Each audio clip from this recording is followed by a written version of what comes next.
오늘은 화성연 쇠살인 사건, 개구리 소년 사건과 함께 국내 3대 미해결 사건으로 불리며 영화 그놈 목소리의 배경이 되기도 한 이영호 군 유괴 사건에 대해 알아보겠습니다. 1991년 1월 29일 서울특별시 강남구 압구정동에 있는 현대아파트에 살던 이영호 군은 저녁에 놀이터에서 그네를 타며 놀던 모습이 목격된 것을 마지막으로 갑자기 모습을 감췄죠. 그리고 그날 밤 11시에 이영호 군의 집으로 서울말을 쓰는 30대 남자의 협박 전화가 걸려왔는데요. 범인은 자신이 지금 형호를 데리고 있으며 이틀 뒤에 다시 전화할 테니 현금 7천만 원과 전화가 설치된 자동차를 준비하고 있으라는 말을 남겼습니다. 이후로도 범인은 무려 44일 동안 60여 차례에 걸쳐 계속 협박 전화를 걸었죠. 범인은 매우 치밀했습니다. 첫 협박 전화를 한 후 이영호 군의 부모가 경찰에 신고했는지를 확인하기 위해 자신이 서초경찰서의 형사라 사칭하는 전화를 건 후 혹시 옆에 형사가 있다면 바꿔달라고 얘기했죠. 다행히 출동해 있던 강남경찰서의 형사가 수상한 낌새를 눈치채고 이영호의 의붓어머니에게 가정집에 무슨 형사가 있나요? 라고 대답하도록 유도의 위기를 넘겼습니다. 범인은 그 이후에도 여전히 방심하지 않고 철저히 조심스럽게 움직였죠. 그는 이영호의 아버지에게 돈을 실어둔 그랜저를 끌고 와 김포공항에 차를 주차한 뒤 버스를 타고 집에 가라고 지시했고 이영호의 아버지는 그의 지시대로 따랐지만 끝내 범인은 나타나지 않았습니다. 범인은 그날 밤 다시 전화를 걸어 왜 이렇게 약속을 안 지키십니까? 뒷좌석에 누가 타고 있었습니다. 라며 화를 냈죠.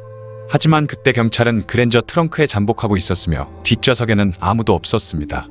범인이 헛다리를 짚은 주제에 엉뚱한 사람에게 화를 낸 셈인데요.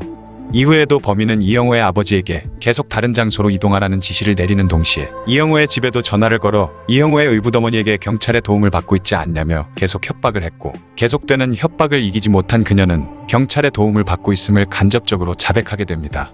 그러자 범인은 직접 돈을 건네받기에는 무리가 있다고 생각했는지 은행 계좌를 만들어서 그곳으로 돈을 받으려는 시도를 했죠.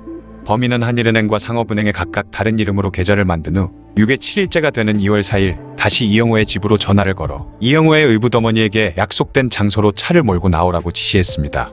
그리고 특정 장소에 지시사항을 적어놓은 메모를 갖다 두고 그 메모를 읽고 다음 장소로 가면 또 다른 지시사항을 적어둔 메모를 남기는 등의 치밀함을 보였죠. 마지막 메모에는 두 은행의 계좌번호가 적혀 있었으며 그곳으로 각각 2천만 원을 입금하라고 써져 있었습니다.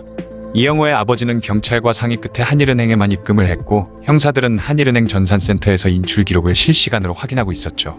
하지만 용의주도한 범인은 끝내 돈을 찾으러 나타나지 않았고 시간이 한참 지난 2월 13일에 다시 전화를 걸어 형호가 죽기를 바라냐며 협박을 하더니 이번이 마지막 제안이라며 최후 통첩을 남겼습니다. 그는 88도로를 타고 가다 보면 서울교라는 다리가 나오는데 그 다리 밑에 있는 철제 박스에 메모를 남겨놨으니 거기 써져 있는 지시대로 하라는 말을 남겼죠. 이영호의 아버지는 그의 지시대로 따르는 척하며 가짜 돈이 들어있는 봉투를 둔 채 자리를 떠났고 그 주변에는 형사들이 잠복해 있었습니다. 이때가 범인을 잡을 수 있는 절호의 기회였지만 당시 잠복해 있던 형사들이 무전기로 연락을 취하는 과정에서 위치를 헷갈리는 바람에 범인이 돈이 든 봉투를 들고 유유히 떠나는 동안 아무도 알아차린 사람이 없었다고 하죠. 그날 밤 범인은 마지막으로 전화를 걸어와 가짜 돈이 잔뜩 섞여 있으니 형호를 찾길 바라지 않는 것으로 알겠다고 말했습니다. 황당한 점은 범인이 전화를 끊기 전 경찰에 신고하지 않은 점은 감사하게 생각한다는 말을 남겼다는 것인데요. 그동안 잠복 수사를 했던 형사만 몇 명인데 저런 헛다리를 짚는 범인도 우습지만 그런 범인을 검거해내지 못했다는 점이 참으로 안타깝습니다. 그날을 이후로 범인에게서는 연락이 끊겼고 범인의 마지막 통화로부터 1개월이 지난 3월 13일 한강공원 잠실지구 인근 터널 옆 배수로에서 이영호의 시체가 발견되었죠. 당시 시체는 눈과 입에 테이프가 붙어있고 손발이 묶여있는 상태였습니다. 그런데 정말로 기가 막힌 점은 부검결과 그의 위에 남아있는 음식물이 실종 당일 친구네 집에서 먹은 음식인 것으로 확인되면서 이영호가 사망한 시점은 유괴된 직후로 추정된다는 것이었죠. 범인은 애당초 이영호를 살려서 집으로 보내줄 생각 따윈 눈꼽만큼도 없었으면서 돈을 받아내기 위해 44일이라는 시간 동안 아이가 살아있는 척 이영호의 부모를 농락한 것입니다.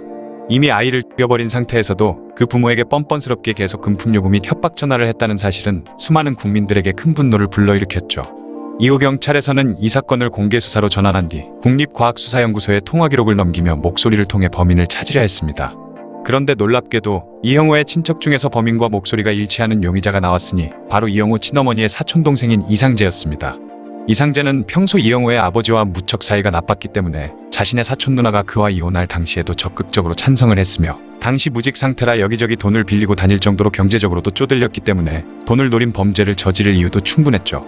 실제로 범인은 전화통화를 할 때 이영호 친형의 이름까지 들먹이면서 협박을 했고, 이영호의 할아버지가 잘 사니 돈을 충분히 줄 수 있지 않냐고 하는 등 이영호의 집안 사정에 대해 잘 아는 듯 보였다고 합니다. 게다가 1990년대는 어린이 유괴 사건이 워낙 자주 일어났던 시기라 아이들에게 낯선 사람을 절대 따라가면 안 된다고 말할 정도였죠. 때문에 9살이나 된 이영호가 범인을 순순히 따라간 점으로 봤을 때 잘 아는 사이인 이상재가 범인일 가능성이 매우 높아진 것입니다. 그리고 범인이 만들었던 상업은행과 한일은행 계좌의 예금주 이름이 이상재의 주변 인물이라는 것이 밝혀지면서 경찰은 이상재를 불러들여 조사를 시작했죠. 그런데 이상재는 범인이 서울의 공중전화를 통해 협박 전화를 걸었던 날 자신은 경상북도 경주에 있었다고 주장하며 당시 사용한 고속도로 통행증 영수증을 증거로 내밀었고, 그가 숙박했다는 경주의 여관 주인에게 이상재의 사진을 보여주며 확인을 한 결과 정말로 이상재가 그날 그 여관에서 하룻밤을 묵었다는 사실이 확인됐습니다. 그럼에도 여전히 이상재에 대한 의심을 풀 수 없었던 경찰은 추가 조사를 이어나갔지만 더 이상의 증거를 찾아내지 못했고, 결국 이상재에게 무혐의 판정을 내린 채 그를 놓아주게 되죠. 이영호의 아버지 이유실 씨는 2011년 그것이 알고 싶다와의 인터뷰에서 범인을 만나면 처벌보다도 왜 아들을 죽였는지를 물어보고 싶다라고 말해 방송을 지켜본 많은 사람들을 안타깝게 만들었습니다. 그는 사건이 일어난 이후 한동안 매일을 술로 보내며 사업까지 실패하는 등 힘든 시간을 보냈지만 다행히 최근에는 건설 관련 사업을 하면서 비교적 잘 지내고 있다고 하죠. 그것이 알고 싶다의 당시 진행자였던 문성근 씨가 다음과 같은 말을 남겼는데, 아마도 이 사건을 알게 된 대부분의 사람들이 그의 말에 동의할 거라고 생각합니다. 형호를 유괴하고 살해한 범인, 지금 이 방송을 보고 있습니까? 지금 이 방송을 보고 있다면 꼭 묻고 싶은 것이 있습니다. 형호를 살해하고 나서 꿈에 형호가 나오지 않던가요? 뭐라고 하던가요? 지금 이 방송을 보고 있다면 꼭 당신에게 얘기해주고 싶은 것이 있습니다. 우리는 우리의 아들과 딸을 보호하기 위해 당신을 꼭 찾아내야 하고 꼭 찾아낼 것입니다. 살면서 한 번만 당해도 평생의 끔찍한 기억이 될 수 있는 납치를 연달아 2번이나 당한 불운한 사람이 있습니다. 바로 부산의 수산업체 사장이자 대부호의 막내딸이었던 정효주 양인데요. 처음 그녀가 유괴당했던 것은 1978년이었는데 그 사건을 수사하는 과정에서 그녀의 얼굴과 이름, 그리고 그녀가 부잣집 딸이라는 사실이 알려지면서 1차 사건의 범인을 따라 그녀를 또다시 유괴한 모방범죄가 그 다음에 또다시 일어나는 비극이 있었죠. 1978년 9월 15일 부산의 한 초등학교를 다니고 있던 정효주는 집으로 돌아가던 도중 어느 40대 남성을 만나게 됩니다. 그의 이름은 매석환. 전과 구범이었던 그는 젊은 시절 4.19 혁명의 발포 주동자였던 곽영주의 아들을 유괴해서 자기 집에 파놓은 땅굴에 가둬놨다가 경찰에 붙잡힌 적이 있었고, 위조 지폐를 만들기도 했던 악질 범죄자였죠. 매석환은 정효주에게 자신의 차로 그녀를 집까지 데려다 주겠다며 꼬드겼고, 어린 정효주는 별다른 의심 없이 그의 차에 타게 됩니다. 하지만 매석환의 차는 그녀의 집이 아닌 서울로 올라가기 시작했고, 정효주는 처음 보는 아저씨가 자신의 집이 아닌 낯선 곳으로 차를 몰고 가자 울음을 터뜨렸죠. 이에 매석환은 자신이 네 아버지의 친구이며 아버지가 5천만 원을 빚져서 부산세관에 잡혀갔는데 내게 대신 너를 돌봐달라 부탁하고 가셨다며 정효주를 설득했죠. 이후 그는 정효주를 데리고 서울과 부산을 왔다 갔다 하며 그녀의 부모에게 협박 전화를 걸었고, 정효주에게는 돈을 붙여달라는 내용의 편지를 쓰게 시킨 후 그 편지를 집으로 보내기도 했습니다. 범인은 당시 서울에 살고 있던 정효주의 이모와 협상을 하고 싶다는 뜻을 밝힌 후 유괴 33일째 되던 날 부산에서 전화를 걸 만한 공중전화를 찾다가 부산시경찰청 소속 공기룡 경사에게 체포되며 사건이 마무리되었죠. 매석환을 체포한 후 그가 몰고 온 차를 조사해봤지만 그곳에는 정효주가 없었기 때문에 공기룡 경사는 불안한 마음에 매석환을 취조하기 시작했는데, 다행히도 매석환은 정효주가 만화방에서 만화책을 보고 있을 것이라며 순순히 자백했습니다. 급히 달려간 경찰은 정말로 만화방에 얌전히 앉아있는 정효주를 찾아냈는데, 황당한 사실은 그때까지도 정효주는 정말로 매석환이 아버지의 친구라 믿고 있었으며, 그를 체포한 경찰들에게 자신에게 맛있는 거 많이 사주고 예쁜 옷도 사준 착한 아저씨를 대체 왜 잡아가냐며 화를 내기까지 해서 경찰들이 당황했다고 하죠. 매석환은 부산에서 자신의 차를 이용해 불법 택시 운전을 하고 있었는데, 어느 날 한 손님이 정효주가 다니는 남성초등학교에는 부잣집 자식들이 많이 있다는 말을 한 것을 듣고 곧바로 그 동네로 달려가 범죄를 저지른 것이라 자백했습니다. 그는 정효주에게 옷을 무려 4벌이나 사주고 불고기 등 맛있는 음식까지 사주는 등 그녀에게 무척이나 잘 대해줬기 때문에 정효주는 정말 매석환이 아버지의 친구라 믿었다고 하네요. 그 당시는 지금과 달리 범죄 수사기법이 부족한 시절이었던 데다 아이의 안전 때문에 사건을 비공개 수사로 진행했기 때문에 수사에 많은 어려움을 겪었죠. 때문에 정효주의 부모는 답답한 마음에 전국에 용하다는 점쟁이들을 찾아다녔는데, 다른 점쟁이들은 모두 정효주가 죽었다고 했지만 김중산 도사라는 역술가만이 정효주가 아직 살아있다고 대답했습니다. 후에 김중산 도사는 대한민국 10대 역술가에 선정됐으며 영화 극비수사의 시사회의 모습을 드러내기도 했죠. 그렇게 사건이 마무리된 이후부터 정효주는 가족들과 매일 등교를 같이 했는데 어쩌다 딱 하루 혼자서 등교를 한 날 또다시 납치를 당하는 기막힌 일이 벌어졌습니다. 정효주를 납치한 범인 이원석은 그녀의 목소리를 녹음한 테이프를 보낸 후 그녀의 가족들에게 1억 5천만 원을 요구하며 말을 듣지 않으면 그녀의 신체를 잘라보내겠다는 끔찍한 협박까지 했죠. 깜짝 놀란 정효주의 아버지는 범인에게 딸만 살려주면 무슨 말이든 들어주겠다고 대답했습니다. 이후 부산시에서는 범인을 찾기 위해 60만 장의 전단을 시민들에게 돌렸으며 1차 유괴 사건의 범인으로 당시 감옥에 갇혀있던 매석헌도 편지를 써서 당신이 지금 겪고 있는 불안함에서 벗어나고 싶으면 애를 풀어주고 자수하라고 권유했죠. 게다가 사건 발생 5일째에는 당시 대통령이었던 박정희가 특별 담화까지 하면서 정효주를 무사히 돌려주면 최대한 처벌을 피할 수 있게 해주겠다고 이원석을 설득하는 일도 있었습니다. 한나라의 대통령까지 나서서 압박을 가하자 불안감이 커졌는지 이원석은 그날 밤 경주 인터체인지 주변에 정효주를 내려놓고 도망을 가버렸죠. 그리고 이원석은 사건이 있은 지 1년 8개월이 지난 후 경찰에 체포됐습니다. 그런데 유괴 사건의 범인이 체포됐을 때 그의 선처를 보장했던 박정희는 이미 사망한 상태였고 전두환 정권이 새롭게 들어선 상태였기 때문에 이원석은 무기징역을 선고받게 되죠. 하지만 박정희의 딸이자 박근혜의 동생인 박근영이 예전에 아버지가 했던 선처 약속을 지켜주길 바란다는 탄원서를 제출하면서 이원석은 무기징역에서 20년형으로 감형을 받았다고 합니다. 2번이나 유괴를 당한 정효주는 이후 이름을 바꾸고 결혼했으며 현재는 미국에서 생활을 하고 있다고 하네요. 1990년 6월 25일 서울시 송파구 올림픽 선수촌 아파트에서 살던 곽재은 양이 단지 내 유치원에서 집으로 가던 도중 유괴되는 사건이 발생했습니다. 그런데 더욱 충격적인 사실은 곽재은 양을 유괴한 범인의 정체가 23세밖에 되지 않는 젊은 여성이었다는 점인데요. 그토록 어린 여성이 왜 이런 끔찍한 범죄를 저질렀던 것인지 지금부터 알아보겠습니다. 1967년 3월 서울에서 태어난 홍순영은 유복한 가정에서 자랐다고 하죠.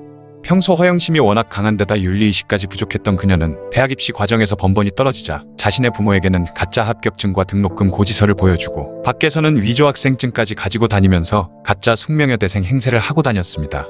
그렇게 4년이라는 기간 동안 그녀는 숙명여대 내에서 태연히 도강을 하며 동기들과 선후배들을 속인 채 정치외교학과의 모든 수업을 다 듣고 MT 등의 행사에도 빠짐없이 참여해왔으며 심지어 졸업식에까지 참석했다고 하죠. 이때는 지금과 달리 전산화가 완전히 정착되지 않은 시대였기 때문에 이런 가짜 학생 행세가 가능했다고 하네요. 워낙 치밀하게 주변 사람들을 속인 탓에 유괴 사건 보도 초반에는 범인의 신분이 숙명여대생이라는 오보가 나올 정도였다고 합니다. 뿐만 아니라 그녀는 가짜 대학 졸업을 한 후 주변 사람들에게 KBS 기자로 취직했다고 거짓말을 했다는 것까지 밝혀졌죠. 자신의 현실을 부정하면서 실제로 존재하지 않는 허구 속의 내 모습을 진실이라 믿는 리플리 증후군의 전형적인 모습이라고 볼 수 있습니다. 홍순영도 처음에는 숙명여대생인 척하고 다니다가 그 해에 다시 대학 입시를 치러 숙명여대에 정식으로 입학할 생각이었지만 그 당시 대학교는 대학교 졸업장만 가지고 있어도 취업이 보장되는 경우가 많았고 그런 분위기 속에서 그야말로 놀자판인 환경이 많이 만들어졌기 때문에 홍순영 또한 그런 분위기에 휩쓸리면서 공부는 뒷전으로 두게 되었다고 하죠. 하지만 대학 졸업 후 취업은 지금에 비해 수월했을지 몰라도 당시에 대학 입학을 위해 치러야 했던 학력고사는 결코 호락호락하지 않았으며 애초에 그녀는 학력고사에 2번이나 떨어진 경험이 있었다고 하니 그녀가 공부에 전념했다고 해도 숙명여대에 합격했을 확률은 낮아 보입니다. 오랜 시간 자신의 정체가 들킬까 두려워한 그녀가 모든 상황에 거짓으로 대응하자 시간이 흐를수록 주변에서도 홍순영이 정말 숙대생인지 의심하는 시선이 늘어났고 홍순영이 가짜 숙대생이라는 소문이 점점 학생들 사이에 퍼져나갔다고 하죠. 결국 그 소식은 홍순영과 결혼할 마음을 먹고 있던 그녀의 남자친구에게까지 알려졌습니다. 게다가 학생 시절에는 집에서 등록금으로 쓰라고 준 돈을 펑펑 쓰고 다니며 사치를 했지만 거짓 취직을 한 후에는 더 이상 집으로부터도 돈을 받을 수 없는 상황이 되었고 오히려 부모님께 번 돈을 갖다 드려야 하는 정반대의 상황이 돼버렸는데요. 이런 최악의 상황을 벗어날 유일한 방법은 사귀던 남자친구와의 결혼뿐이었는데 당시 홍순영 남자친구의 부모는 사람 보는 눈이 정확했던 것인지 홍순영이 키가 작고 인상이 별로라는 등의 이유를 들며 아들의 결혼을 반대했다고 합니다. 그렇게 남자친구와의 사이가 점점 멀어지자 초조해진 홍순영은 남자친구의 환심을 사기 위한 돈을 얻기 위해 결국 범죄를 저지르기로 결심하죠. 곽재은 양을 유괴한 것도 별다른 계획 없이 우발적으로 저지른 것이라고 하는데요. 범행 당일 그녀는 유치원 주변을 어슬렁거리다가 유치원의 우산꽂이에 달려있는 우산에서 곽재은 양의 이름을 보고서는 바로 그녀를 범행 대상으로 삼았다고 합니다. 홍순영은 먼저 어린이집에 마치 자신이 곽재은 양의 엄마인 것처럼 전화를 걸어 곽재은 양을 집으로 보내달라는 전화를 건 후 집으로 돌아가는 곽재은 양에게 접근해 자신이 엄마의 친구라고 속이고 빵과 음료수를 사주며 숙명여대까지 아이를 유인해 그녀의 집 전화번호와 주소를 알아냈죠. 그 후 음악대학 건물의 구석진 곳으로 아이를 끌고 가서 그녀의 목을 졸라 잔인하게 했습니다. 그런 끔찍한 짓을 저질러 놓고도 홍순영은 다음날 태연하게 곽재은양의 집에 전화를 걸어 자신이 재은이를 데리고 있으니 그녀를 돌려받고 싶으면 경찰에 신고하지 말고 5천만 원을 가져오라는 협박을 했죠. 곽재은양의 어머니는 6월 27일 오전에 500만 원, 다음날 오전에 2,500만 원을 범인이 알려준 조흥은행 계좌에 송금했고, 이후 경찰은 범인을 잡기 위해 조흥은행 본점과 서울시내 모든 지점, 그리고 전산실에 형사들을 배치했습니다. 이틀 후인 6월 29일 오후 명동 롯데백화점 안에 있는 조흥은행의 ATM에서 범인이 돈을 인출했다는 기록이 떴고, 근처에 배치돼 있던 형사들이 홍순영으로 추측되는 키가 작고 매우 젊은 여성을 추적한 끝에 을지로 입구역 계단에서 그녀를 체포하는 데 성공했죠. 형사들에게 검거된 홍순영은 자신에게 공범이 있다는 거짓 진술을 했고, 그녀의 거짓 진술에 낚인 경찰은 공범을 유인하기 위해 서울역으로 그녀를 데려갔지만 사실 공범 같은 것은 없었으며, 오히려 홍순영은 그 자리에서 달리는 열차에 뛰어들어 투신하려 했습니다. 하지만 기관사가 급히 열차를 멈추면서 약간 다치는 정도로 끝났죠. 이후 곽재은양이 어딨냐는 경찰의 끈질긴 신문 끝에 결국 홍순영은 이미 자신이 아이를 했으며 숙명여대 어느 건물의 물탱크 뒤에 그녀의 시신을 숨겨뒀다고 자백했죠. 황당한 사실은 홍순영이 그런 끔찍한 범죄를 저지른 이유는 남자친구에게 잘 보이기 위해서였는데, 막상 범죄를 저지른 후 홍순영은 자신이 그렇게 집착하던 남자친구가 공범이라는 거짓 자백을 하며 그를 곤란하게 만들었다고 하네요. 당시 유괴살인은 범인에게 정신적으로 문제가 있거나 우발적으로 범행을 저지른 경우가 아니라면 연쇄살인이나 대량살인, 강도살인 사건처럼 무조건 사형을 선고하는 것이 원칙이었다고 하죠. 게다가 홍순영은 사건을 저지르기 한 달 전인 1990년 5월에도 초등학교 1학년 학생을 납치해서 5시간이나 자신의 집에 가두어뒀다가 풀어줬던 전적까지 밝혀지면서 1991년 9월 13일 홍순영의 사형이 확정되었고, 그해 12월 사형이 집행되었다고 합니다. 당시 사형 집행 현장을 참관했던 어느 목사의 말에 따르면 홍순영은 그동안 자신이 봐왔던 악질 범죄자들과 달리 작은 체구에 순하고 착한 모습을 하고 있어서 저런 사람이 어떻게 그런 끔찍한 일을 저질렀을까 하고 속으로 놀랐다고 하죠. 홍순영이 학생 행세를 했던 숙명여대에서는 사건 이후 오랜 시간이 지난 후에도 이 사건이 학생들 사이에서 유명했으며, 특히 곽재은양이 살해되고 유기된 음악대학 건물에서는 어린아이의 귀신이 나타난다는 괴담까지 전해지고 있다고 합니다.